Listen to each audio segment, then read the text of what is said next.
ये हमारी पसंद है, जो ये दर्शाती है कि हम वास्तव में कौन हैं, हमारी क्षमताओं से कहीं ज्यादा। जेके राउलिंग की ये बात ना आज की हमारी चर्चा के लिए बिल्कुल सही बैठती है। नमस्कार, और आज की इस विशेष चर्चा में आपका स्वागत है। आज हम वैश्विक अर्थव्यवस्था के एक बहुत ही अहम मोड़ पर बात करने वाले हैं। वो मोड़ जहां उभरते बाजार, यानी जिन्हें हम इमर्जिंग मार्केट्स कहते हैं, उन्हें एक तिहरे संकट का सामना करना पड़ रहा है। हो सकता है दुनिया की नजरें अमेरिका और चीन के बीच जो चल रहा है उस पर टिकी हों, लेकिन असल दबाव तो विकासशील अर्थव्यवस्थाएं महसूस कर रही हैं।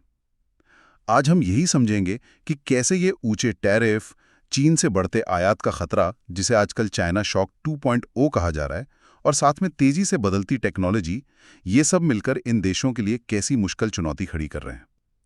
हमारी ये जो आज की गहरी पड़ताल है, ये इंडियन एक्सप्रेस में छपे एक काफी विस्तृत विश्लेषण पर आधारित है। हमारा मकसद सीधा है इन पेचीदा मुद्दों की परतें खोलना, ये समझना कि भारत जैसी उभरती अर्थव्यवस्था के लिए इसके मायने क्या हैं और हाँ, आगे की राह क्या हो सकती है। और देखिए, यूपीएससी की तैयारी करने वाले साथियों के लिए तो ये चर्चा बहुत महत्वपूर्ण है ही, खासकर मैं कहूँगा सामान्य अध्ययन पेपर 3 के लिहाज से। लेकिन वैश्विक अर्थव्यवस्था में अगर आपकी थोड़ी भी दिलचस्पी है तो आपके लिए भी इसमें कई अहम बातें निकल के आएंगी। तो चलिए शुरू करते हैं। सबसे पहले इन 3 झटकों को थोड़ा समझते हैं। ये टैरिफ की दीवारें, चीन का बढ़ता प्रभाव और टेक्नोलॉजी की चुनौती। फिर देखेंगे कि भाई नीतिगत तौर पे क्या करना सही होगा और किन रास्तों से बचना शायद ज्यादा जरूरी है। तो शुरुआत करते हैं पहले झटके से, टैरिफ। पिछले लगभग 2.5 दशकों को देखें तो अंतर्राष्ट्रीय व्यापार ही उभरते बाजारों के विकास का एक तरह से इंजन रहा है ना? हाँ, बिल्कुल सही कहा आपने। अगर हम चीन को 1 मिनट के लिए अलग भी कर दें, तो भी जो बाकी उभरते बाजार हैं, उनकी तरक्की और वैश्विक व्यापार की मात्रा, इनके बीच का रिश्ता इतना गहरा है कि लगता है ये दोनों एक ही कहानी कह रहे हैं। लेकिन अब यही वैश्विक व्यापार एक गंभीर मोड़ पर खड़ा है। हाँ, पहले तो 2008 का वो वैश्विक वित्तीय संकट आया, उसने रफ्तार धीमी की। फिर कोविड महामारी आई, उसने सप्लाई चेन में कई तरह की रुकावटें डाली, जिन्हें हम नॉन टैरिफ बैरियर कहते हैं। और अभी अमेरिका वाले टैरिफ। मैंने सुना है कि अमेरिका में जो औसत टैरिफ दर थी वो 2.7% से बढ़कर लगभग 18% हो गई है। जी हाँ, लगभग 18%। ये तो बहुत ज्यादा है। ये तो 1930 के दशक की महामंदी वाले आंकड़े लग रहे हैं। बिल्कुल।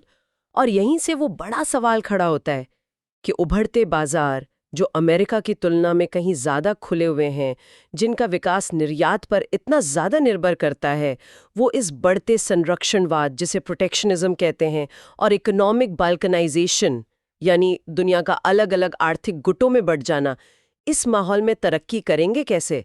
एडम स्मिथ ने करीब 250 साल पहले वेल्थ ऑफ नेशंस में स्पेशलाइजेशन और एक्सचेंज, यानी विशेषज्ञता और विनिमय से होने वाले फायदों की बात की थी। आज वही मूल सिद्धांत खतरे में नजर आ रहा है। हाँ, खासकर छोटे देशों के लिए तो ये और भी बड़ी चुनौती होगी। बिल्कुल, छोटे देशों के लिए जिनकी घरेलू मांग सीमित है, उनके विकास का रास्ता क्या होगा?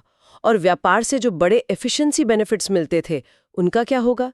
ये सब बड़े सवाल हैं। लेकिन ये कहानी का सिर्फ एक हिस्सा है, जैसा आपने कहा। टैरिफ के अलावा एक और पहलू है व्यापार का, मार्ग बदलना, ट्रेड डाइवर्जन।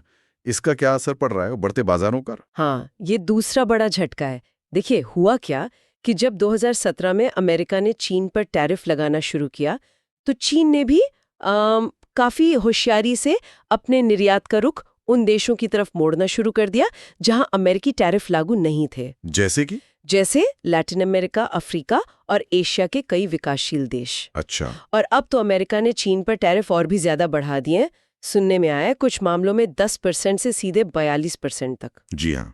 तो इसका मतलब सीधा है कि चीन अब अपने उत्पादों को इन उभरते बाजारों में और ज्यादा भेजने की कोशिश करेगा। क्यों? मतलब ऐसा क्यों करेगा चीन? क्योंकि चीन इस समय अपनी जरूरत से ज्यादा उत्पादन क्षमता, जिसे एक्सेस कैपेसिटी कहते हैं, उस समस्या से जूझ रहा है। वहाँ इतना माल बन रहा है कि घरेलू बाजार में खप नहीं पा रहा। नतीजा ये है कि चीन के घरेलू बाजार में कीमतें गिर रही हैं।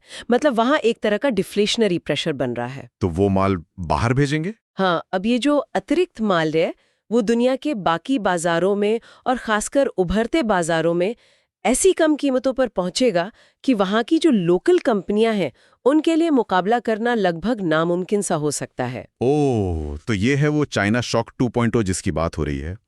क्योंकि हमने देखा है कि पिछले कुछ सालों में थाईलैंड, इंडोनेशिया और यहाँ भारत में भी चीन से आयात बढ़ा है और उसका असर हमारी स्थानीय मैन्युफैक्चरिंग पर पड़ा भी है। तो ये स्थिति और बिगड़ने वाली है। हाँ, इसकी पूरी आशंका है। जो अनुभव अमेरिका ने 2000 के दशक की शुरुआत में किया था, जब चीन के सस्ते माल ने वहां की इंडस्ट्री को हिला दिया था, वैसा ही कुछ अब शायद उभरते बाजारों को झेलना पड़ सकता है। बाप रे। तो स्थिति ये बन रही है कि उभरते बाजारों को 2 मोर्चों पर एक साथ लड़ना होगा।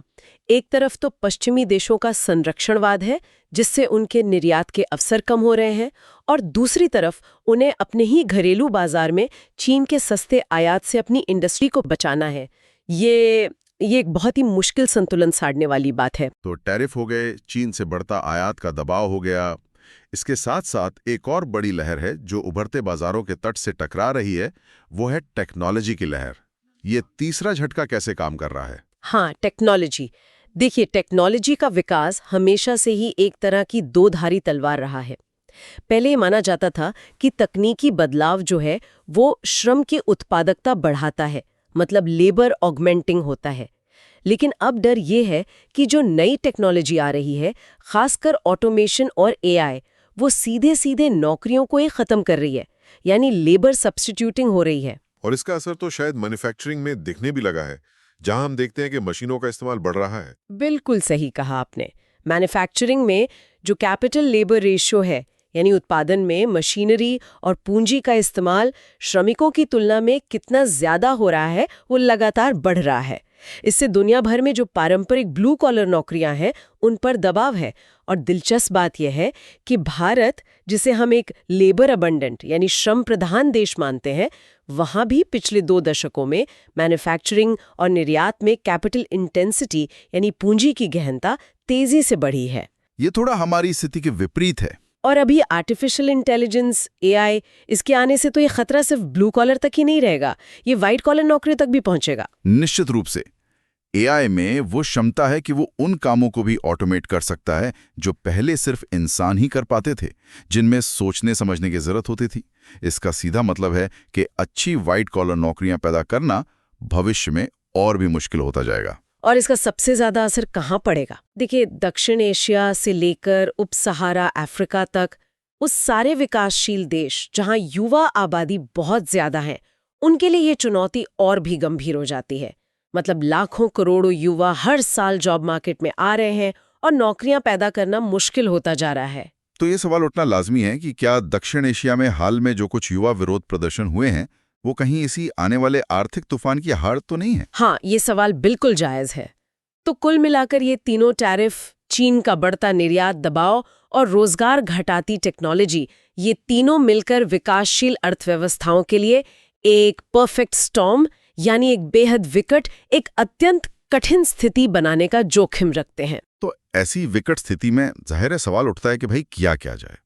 एक रास्ता तो शायद बड़ा आसान सा लगे कि अमेरिका की नकल करो, हम भी टैरिफ बढ़ा दें, अपने बाजार बंद कर लें और संरक्षणवादी यानी प्रोटेक्शनिस्ट बन जाएं। कई लोग ये तर्क भी देते हैं कि इससे हमारे घरेलू उद्योगों को बढ़ावा मिलेगा, आयात कम होगा जिसे इंपोर्ट सब्स्टिट्यूशन कहते हैं, और नौकरियां पैदा होंगी। क्या ये रास्ता सही है? हाँ, ये सुनने में बड़ा आकर्षक लग सकता है, टेम्पटिंग लग सकता है, लेकिन जो विश्लेषण है वो कहता है कि ये एक गंभीर भूल होगी। देखिए, भारत ने आज़ादी के बाद लंबे समय तक यही रास्ता अपनाया था, जिसे इंपोर्ट सब्स्टिट्यूशन इंडस्ट्रियलाइजेशन कहते हैं, और हमारा अपना अनुभव बताता है कि उसका नतीजा बहुत अच्छा नहीं रहा। अर्थशास्त्र में एक सिद्धांत है, लर्नर्स सिमेट्री थ्योरम। सुनने में शायद थोड़ा टेक्निकल लगे। हाँ, थोड़ा समझाइए इसे आसान भाषा में। हाँ, कोशिश करती हूँ। इसका सार ये है कि जब आप आयात पर टैक्स यानी टैरिफ लगाते हैं, तो आप अनजाने में अपने निर्यात पर भी टैक्स लगा देते हैं। अच्छा, वो कैसे? ये तो थोड़ा मतलब उल्टा लग रहा है। हाँ, लगता है। इसे ऐसे समझ सकते हैं कि जब आप टैरिफ लगाते हैं तो घरेलू बाजार में बाहर से आने वाला माल महंगा हो जाता है। इससे या तो आपकी घरेलू मुद्रा थोड़ी मजबूत हो सकती है, या फिर जो घरेलू इनपुट हैं उनकी कीमतें बढ़ सकती हैं। दोनों ही सूरतों में आपके जो निर्यातक है उनके लिए अपना माल बाहर बेचना महंगा हो जाता है। ओह, ठीक है। नतीजा, आपके निर्यातक वैश्विक बाजार में कम प्रतिस्पर्धी रह जाते हैं। तो कहने का मतलब ये है कि आयात रोकने की कोशिश में आप असल में अपने निर्यात को भी चोट पहुंचा देते हैं। और इतिहास भी शायद इसी तरफ इशारा करता है, जो सफल अर्थव्यवस्थाएं रही हैं। बिल्कुल। अगर हम दूसरे विश्व युद्ध के बाद की आर्थिक सफलता की कहानियां देखें तो सिर्फ 13 अर्थव्यवस्थाएं ही ऐसी रहीं जिन्होंने लगातार 25 साल या उससे ज्यादा समय तक 7% या उससे अधिक की विकास दर हासिल की। और उन सब में एक बात कॉमन थी, मजबूत निर्यात वृद्धि और वैश्विक अर्थव्यवस्था के साथ गहरा जुड़ाव, ग्लोबल एंगेजमेंट। संरक्षणवाद अपनाकर ऐसी सफलता किसी को नहीं मिली। और एक बात और याद रखनी चाहिए, अमेरिका बेशक एक बड़ी अर्थव्यवस्था है, पर वो दुनिया के कुल आयात का केवल 15% से भी कम हिस्सा है। बाकी 85% दुनिया अभी भी व्यापार के लिए खुली है। तो सिर्फ अमेरिका के संरक्षणवाद को देखकर पूरी दुनिया से मुंह मोड़ लेना और जो नियम आधारित बहुपक्षीय व्यापार है उसको बढ़ावा देने की कोशिश छोड़ देना, ये समझदारी नहीं होगी। ठीक है, तो अगर संरक्षणवाद और आयात प्रतिस्थापन सही रास्ता नहीं है, जैसा कि विश्लेषण कह रहा है, तो खैर उभरते बाजारों को और खासकर भारत को आखिर करना क्या चाहिए? हाँ, तो विश्लेषण का जो मुख्य संदेश है वो ये है कि घबराने के बजाय इसे एक अवसर की तरह देखना चाहिए।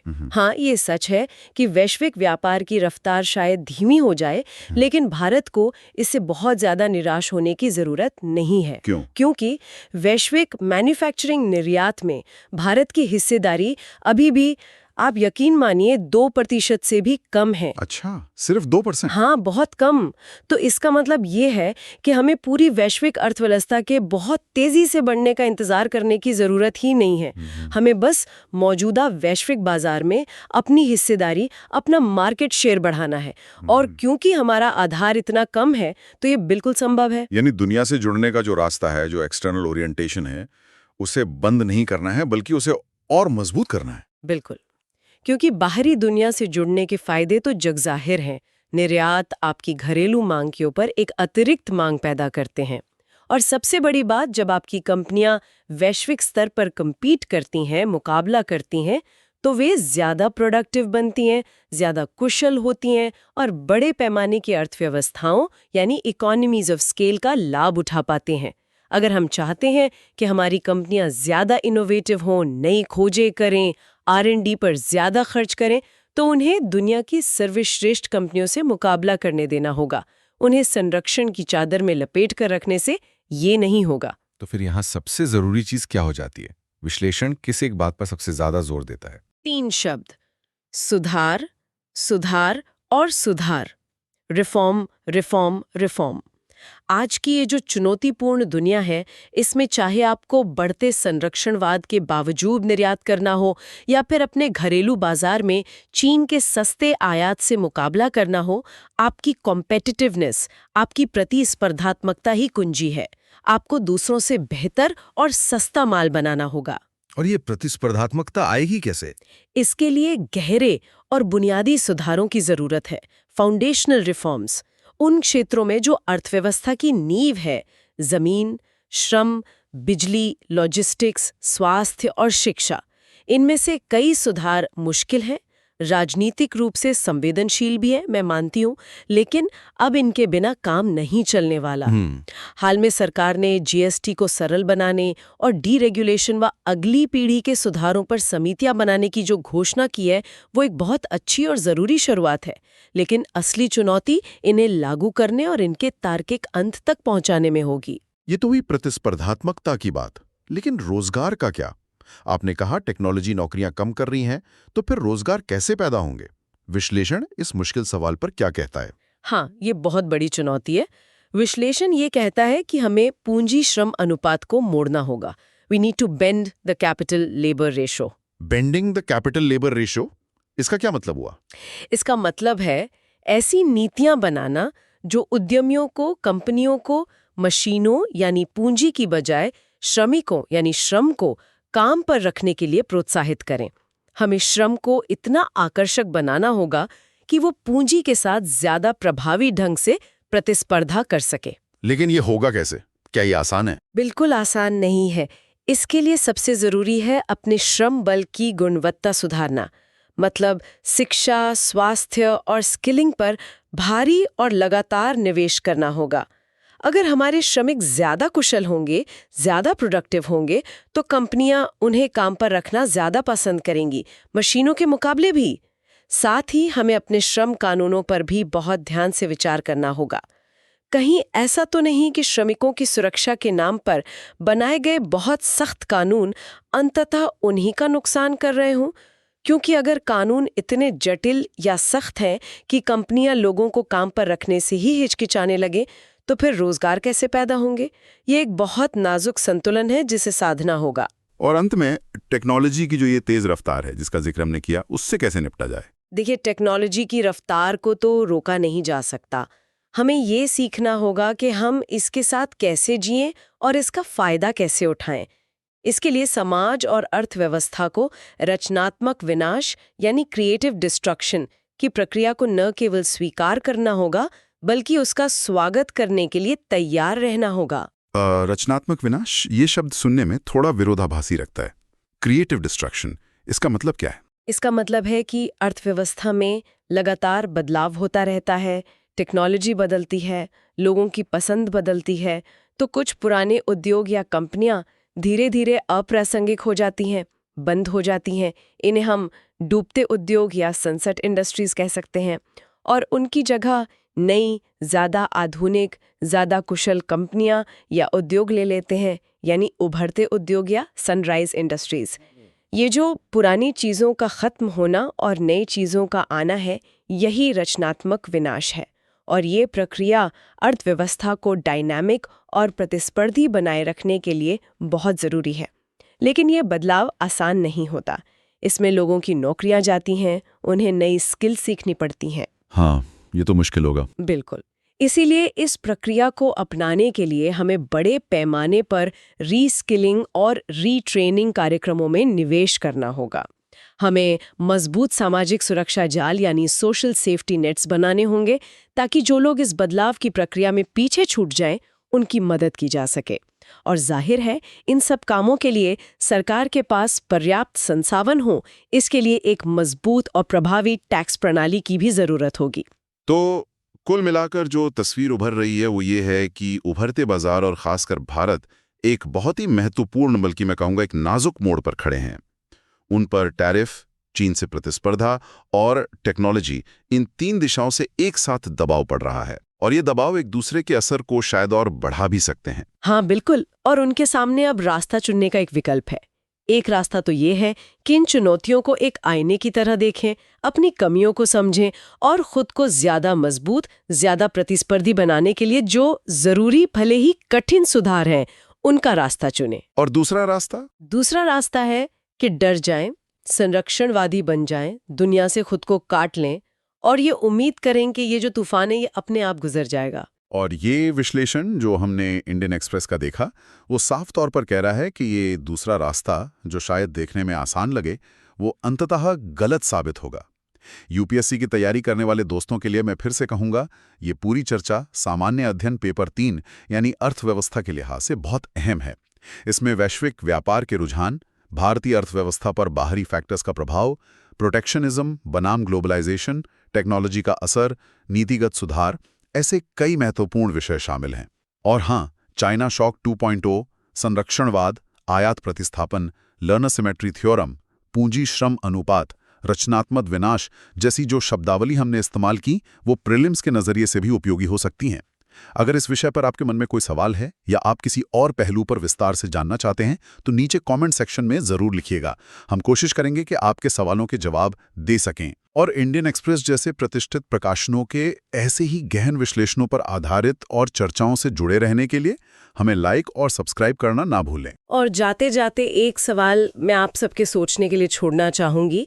क्या रचनात्मक विनाश को अपनाने और उसके लिए जो जरूरी सामाजिक आर्थिक ढांचा बनाना है, जैसे रीस्किलिंग, सुरक्षा जाल वगैरह, उसके लिए आवश्यक राजनीतिक इच्छा शक्ति जुटाना कहीं संरक्षणवाद के आसान दिखने वाले रास्ते पर चलने के प्रलोभन से बचने से भी ज्यादा बड़ी चुनौती है?